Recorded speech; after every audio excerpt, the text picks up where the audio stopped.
say that immigrant story doesn't exist anymore. It exists everywhere.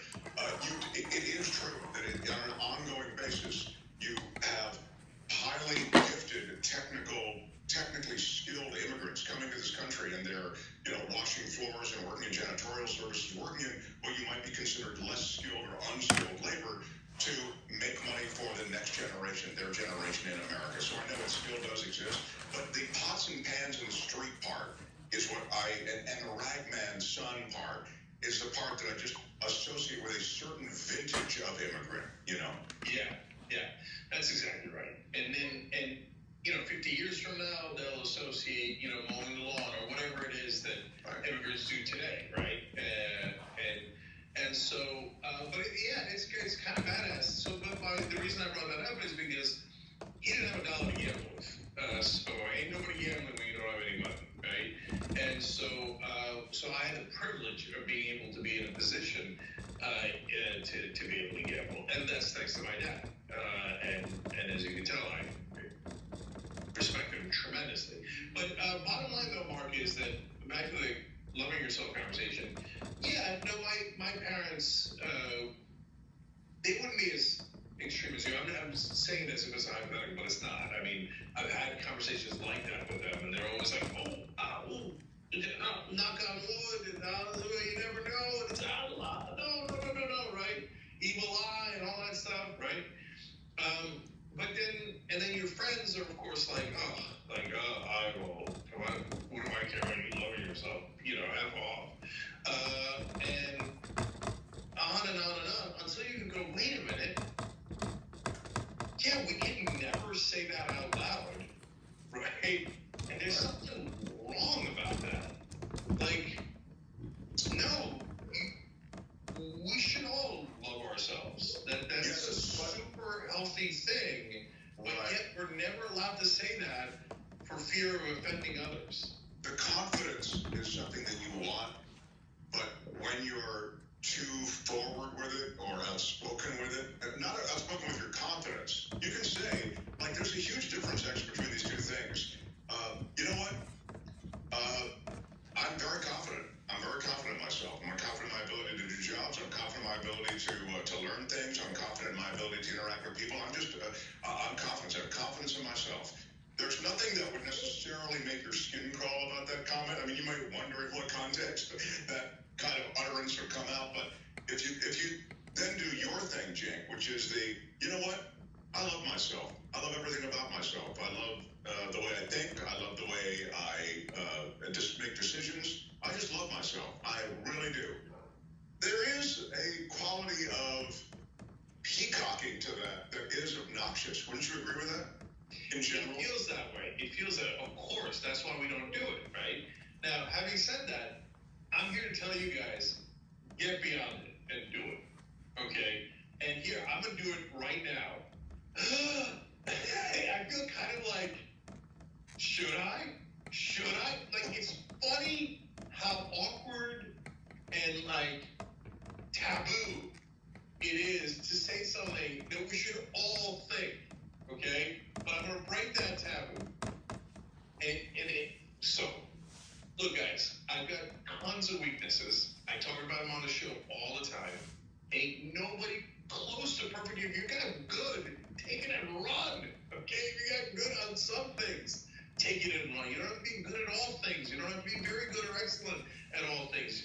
You don't need any of that, okay? But give yourself permission to acknowledge the things that you're good at, right? Give yourself permission to say, I kind of like that about myself. And give yourself permission, whether you say it out loud to anyone else or not, to love yourself. And to say, right or wrong, weak or strong, good sides, bad sides, at the end of the day, I am who I am. And God damn it, I'm going to pull a Stuart Smalley and say, I kind of love it. Okay? And see, even there, I soft pedaled it because it feels too awkward. But the reality is here, I'm just going to blurt it out even more, okay? Guys, so with all those weaknesses and some couple of strengths, it's good enough. It's good enough, and it's me. It's who I am. There's no reason not to love it. There's no reason not to love it. So goddamn right I love myself. There, I just said. You know something, Jack? I think just in general, your advice is really good. And I think it's important to have that sense of confidence and love for yourself. And certainly these days with all these pressures of social media and based on how many likes or subscribers or whatever, you can begin to have a lot of self-doubt. And there are all the ways to kind of undercut yourself that a society has now built in, sort of new ways on top of old ways. That said, in general, it's hard to pull that off, though, the I love myself. And there's almost no need for it. If I can just argue a little bit on the other side, it's great to internalize that message. It's great to have that message and have that feeling 100%. But there's no need to articulate it openly. Live it, but don't showboat it, would be my advice. No, I disagree. So, look, here's the reason why. John Bogino writes, if you can't love yourself, how in the hell are you going to love someone else? So that's I get the you need to love yourself thing. I totally get it. We're talking about articulating it, and yeah. That's the way you position this question. I know, but Mark, here's the thing, right? So if you go in and you go like, oh, I'm awesome at everything, man. Okay, I'm a very stable genius. Okay, yeah, that's annoying, right? And besides which, the number one reason it's annoying is because it's not true. It's impossible for someone to be great at everything. I've been reading a lot about like mathematicians and physicists because that's what I do. I don't know. I read rando stuff, and it's funny. They're like, I was talking in the bonus episode about this guy John von Neumann, who might be the smartest man that ever lived, and the absolutely brilliant mathematician, and he sucked at a whole bunch of things. And one of his ideas, political ideas, was we got to nuke Russia and the Soviet Union before they nuke us. World's worst idea. Isn't that amazing that he can solve any math theorem in the world to the point where other incredibly bright, genius mathematicians were like, they literally would say of him, I'm scared of him. That's how smart he is. And that idiot thought we should nuke the Soviet Union before they nuked us. Could have gotten us all killed. Okay? So my point is, you don't have to be great at everything. But the reason to say it out loud, Mark, is not to brag and show off. It's because we never say it to ourselves. I don't know, say it in a quiet or dark room. Say it in a mirror. Say it to someone you trust. Say it to your wife. Say it to your best friend. Say it to your mom. Say it to someone. Because, Mark, what I'm afraid of is that if you don't say it, you don't internalize it. Like, you're not allowed to even think it, let alone say it. And it's not right. There's nothing wrong with you. Everyone is exactly as they're supposed to be. They're their DNA. There's nothing they can do about them. There's nothing wrong with it. So you might as well go ahead and love them. Well, you know what? You and I disagree. I disagree with you on the love everything about yourself. Everything's great, and you got to say it out loud. That might be true before you internalize it. I certainly don't necessarily disagree with that. And by the way, just for the record, it's not the way the position was originally placed as a question. It was, would you go into a room and say, now we're talking about would you love yourself, would you say it into a mirror? I'm not worried about how the mirror is going to react to me saying I love myself. But I do think you can be honest with yourself and love, just as John von Neumann should have, certain aspects of your ability to crunch numbers and to understand mathematics, and also understanding your shortcomings or limitations when it comes to geopolitics. I think it's fair to say I need to work on such and such. Maybe it's a work ethic, whatever, but I'm really great in these other areas. I mean, the idea is somehow it's your DNA, it's your setup, it's the hand you were dealt, and that's it. No, you can actually improve on yourself if you want to, or change yourself, redefine yourself, and reconstitute yourself. Okay, Mark, we got a deal. Okay. Okay. So here's the deal. Okay, as long as you promise to be honest with yourself, including about your weaknesses, okay, and work on the things you got to work on. Can we, at least in a quiet room, acknowledge to ourselves that there's nothing wrong with us? And I don't mean nothing at all. I mean, like, generally, right? And it's okay to love ourselves. Can we, as long as you're not high on your own supply and you don't think that, I'm right about everything or that nonsense like that, is that fair? Yes. A quiet room, preferably nobody else there. Yes. So, okay. And admit that you're never going to do it. You're not even going to do it in a quiet room. I think that's a problem of mine. It's just I have the opposite problem. I focus on all the shortcomings. I focus on all that's a real problem, but it's a lifelong problem for me. And it's because of the family I was raised in or whatever. But, at some point you got to let go of the family and say, hey, dude, it's your life now, man. You can change it if you want to. That's exactly what we're going to talk about in the next episode. I love it. Okay, and we're going to solve all of Mark's problems. Not that he's got much. He's a beautiful man who deserves to love himself. And that's a reverse field, as he's just insulted me. So, tyt.com/join to get the second episode. tyt.com/joint doesn't exist yet. Okay? Well, maybe why it doesn't, by the way, but all right. I'm going to read two last comments before we go into the second episode. Start in Park Racing says, Mark is the top G. You see that? Okay? Whether you thinking about yourself or not, Mark, they do. And Bleep Blop Ben says, Cenk is 100% right. This is more my cup of tea. Cenk is 100% right. More people need to embrace themselves and do that in a way that makes other people comfortable being themselves. This is such a good episode. Cenk is so right on this. I'll take it. Cenk is so right, but apart from that, I like the comment. All right, guys. You can hit the join button below the video on YouTube too if you're watching there. Everybody, we'll see you in the next episode. That's just for members. All right. See you then.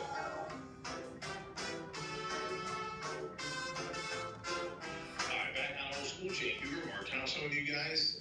Remember to check out the Mark Thompson Show on YouTube. Also check out shoptyt.com. We got some special, I don't know that it's special, but we're celebrating Black History Month with a double dose, unbossed, indisputable shirts. That's the double dose right there.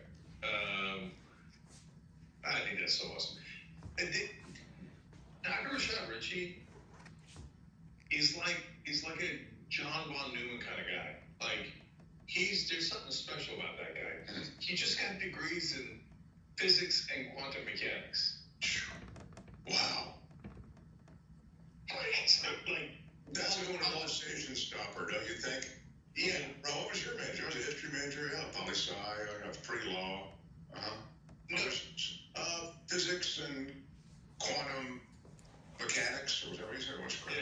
Yeah. No, but he did that on the side. He has a 3-hour radio show. He does Indisputable. He has a Sirius XM show. He's already has a doctorate in several different things. He's getting his law degree, and now he's got the quantum mechanics and the quantum mania and the Ant-Man and the Wasp and physics and everything else. Okay. See, when you position someone like that, who is such a star at TYT, I think of myself and I think, well, let's see. I have the regular show, the Mark Thompson Show, you so generously mentioned, from 10 to noon every day. It's live. And I used to do a podcast called The Edge, but I felt it's just too much to do the podcast and the daily show. That's what I thought. Too much to do a podcast, okay, and a live show.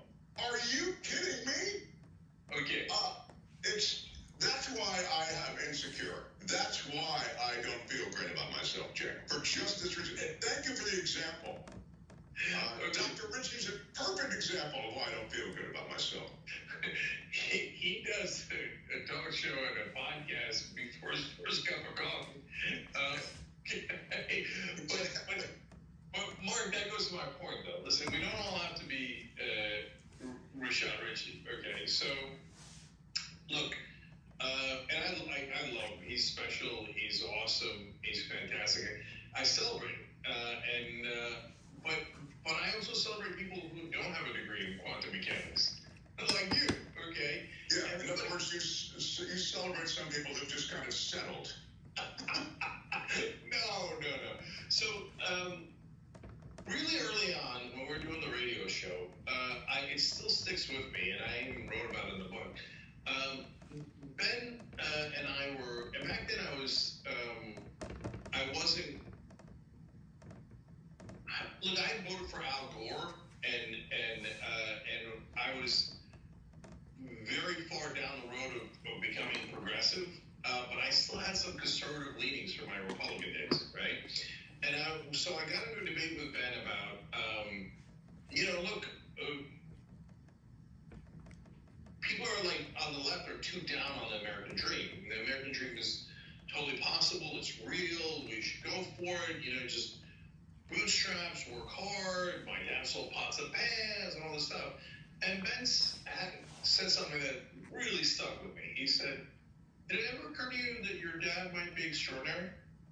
And that maybe not everyone can do like the near miraculous thing that he did, going from a farmer near the Syrian border in Turkey to living the American dream?" I was like, no, it hadn't occurred to me, because he's my dad. So it was normal, right? And then you realize, oh, wait, maybe my dad and Rochelle are not normal. That's a really, really hard thing to pull off, right? And then, like, my best friend growing up in Turkey was this guy named Bora. You met him, Mark. And Bora's a wild man, and he's got his downsides, and he's got his massive upsides and downsides, and just all over the place. He's a hilarious, crazy guy, right? But one of the parts, so he's the guy that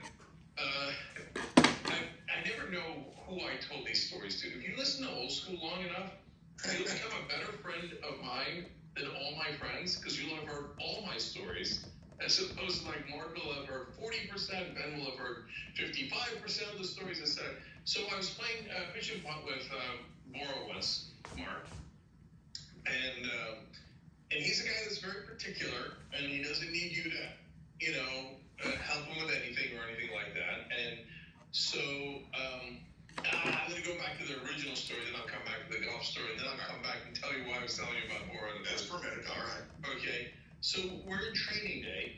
For those of you who already heard this story, we're watching it, and I'm like, wow, this is an amazing movie, right? And he happened to be in America at the time, and we're watching it, and then, and we come out of the movie theater, and I go, holy shit, Bora, that was amazing, wasn't it? And he says, how would I know? I said, what do you mean, how would you know? We just watched this really cool movie together. And he's like, well, in the middle of the movie, you asked me if I wanted napkins. I said, what are you, my mother? If I want napkins, I'll ask for napkins. You ruined my whole motivation and concentration. Couldn't watch the rest of it. That is wild. That's a great story. I love that, actually. Okay, get a load of this. Ben meets Ethan Hawke, because he's going and doing all these celebrity interviews, right? He tells Ethan Hawke that story about Bora. And Ethan Hawke cracks up. And now Ethan Hawke goes, yeah, this Bora guy, man, I gotta meet him. He's a character. I told Bora he's in hog heaven. He loves movies. So we're playing golf one day, and he's like right on the edge of the green, and I'm like, and I have the only putter, because we're cheap. And I'm like, Bora, do you want the putter? And he's like, oh yeah, thank you. He takes the putter. And he goes, wow, sick that he throws it into the woods. I'm like, what? He's like, what are you, my mother? If I want the putter, I'll ask for the putter. Wow. Talk about wound tight. I mean, yeah, and stuff like that. Anyways, so Bora's dad was a genius, a verifiable, like, Johnny Von Neumann kind of genius, okay? So I've told this story before, too. He goes to a German plant to buy a spring machine, right? Because he's going to do the same thing in Turkey. But the Germans are on to him. Hard to trick the Germans, especially when it comes to engineering. So they're like, yes, Turkish boy, you'd like to buy one of our machines, would you? Gee, I wonder if it's because you'd like to replicate it in Turkey, right? So they're like, no, can't do, right? And Bora's dad goes, oh, okay.